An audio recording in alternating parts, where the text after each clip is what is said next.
Hello everyone, welcome back to another video.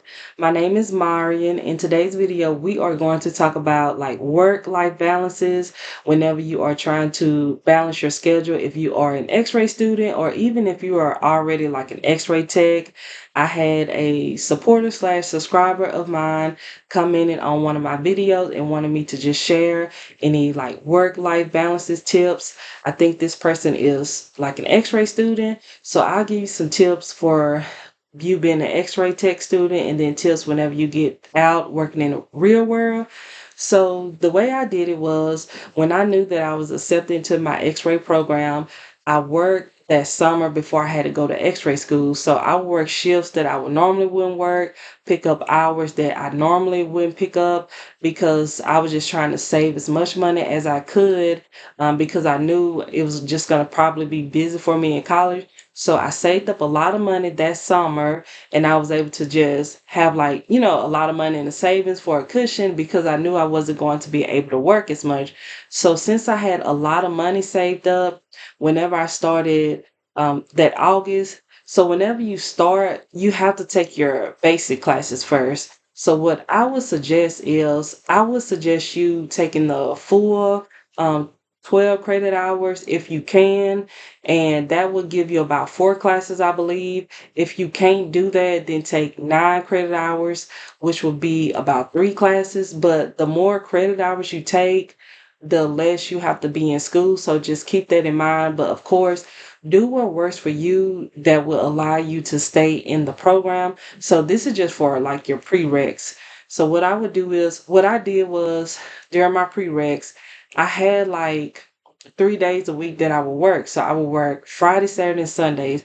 I would do either day shift or I would do evening shift. I worked at a nursing home as a certified nursing assistant or a CNA. So that job kind of gave me like flexibility because there was always a need for a CNA. So I was able to pretty much like choose what days I could work and they was okay with that.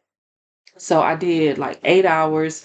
And whenever I got into my X ray tech program, sometimes depending on what classes I was taking, I could work those 3 days a week, 8 hour shifts. So that was about 24 hours.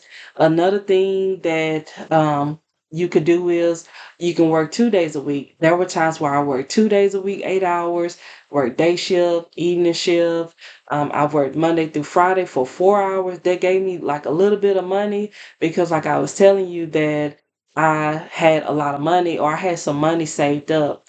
Another thing that will make a difference, and keep in mind this is in 2010 to 2014 where I lived on campus, so I didn't have like my own apartment where people was pressuring me to turn in rent money on the first or about the first.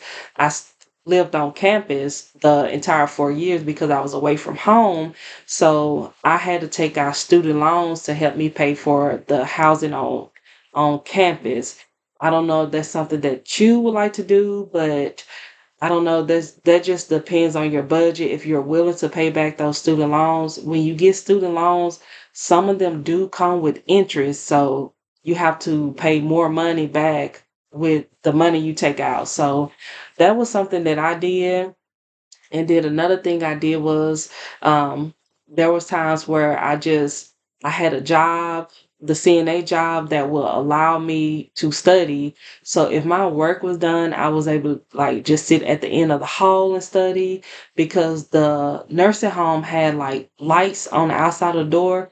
So you can see if someone pressed the call button, the lights will go off and you just come and check on them. Or depending on the patient that you have, some was inviting me to study in their room whenever they was watching TV, getting ready to go to sleep. And my manager knew this. My manager knew that I was in school and actually approved for me to like just study during downtime. And then I had a job, the same job that let me sit with one patient. So it was just one-on-one sitting where I had a lot of work that I was able to do. So depending on what classes you have, you may be able to work more, you may have to work less. So you have to save up your money during those times where you get those Christmas breaks, those winter breaks, those fall breaks, those summer breaks. that's when you need to work extra. So when I was in x-ray school, I couldn't work extra. Some things that I will share with you that can help you, like if you can, I know a lot of people, have things about this, but if you really have to just apply for like some type of financial assistance through the government, whether that's food stamps, whether that's like Medicaid, or I think some states call it CHIP, where you have like some type of insurance and food stamps based off your income, and maybe you can get that. That will help. That will help save you some money. I know it helped me. It helped save me some money when I had to, go through my college degree or whatever. And so you have to balance your time, because some classes in x-ray school, it called for a lot of focus, and there was times where I was waking up early to study, staying up late to study, um studying at work on my lunch break. If you can study at work, that's good. Like on your lunch break, I know a lot of jobs where you're like busy, you can't really study.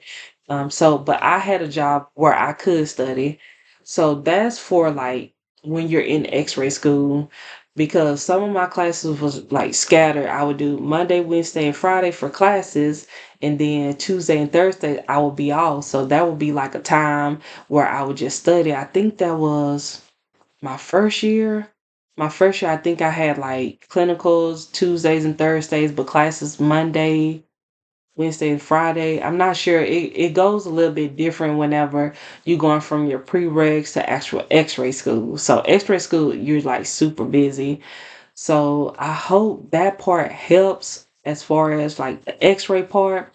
Now for the when you're out of x-ray school, because you're still going to want to balance your work-life balance as well. So after x-ray school, I would say if you can get a job where you work 3 12s or 4 10-hour shifts, maybe weekends, that will help you have like a better work-life balance. I know a lot of techs are working 3 12-hour shifts or 4 10-hour shifts, and they do not feel like it's burnt out. They feel like they have a life. They can run errands if they need to. But if you have any more questions, feel free to leave them in the comment box. I think whenever I was in x ray school, I was just averaging 24 hours a week, sometimes 16 hours a week. And then I had a job I had like the CNA license, where those jobs was like pretty flexible, because, a lot of people maybe they quit or they move. So those jobs are always open. But if you have any more questions for me, feel free to leave them down in the comment box. If you have any more video requests, feel free to leave them in the comment box. Please like, share, and subscribe to my channel for more videos. And I hope I see you all in the next one. Bye.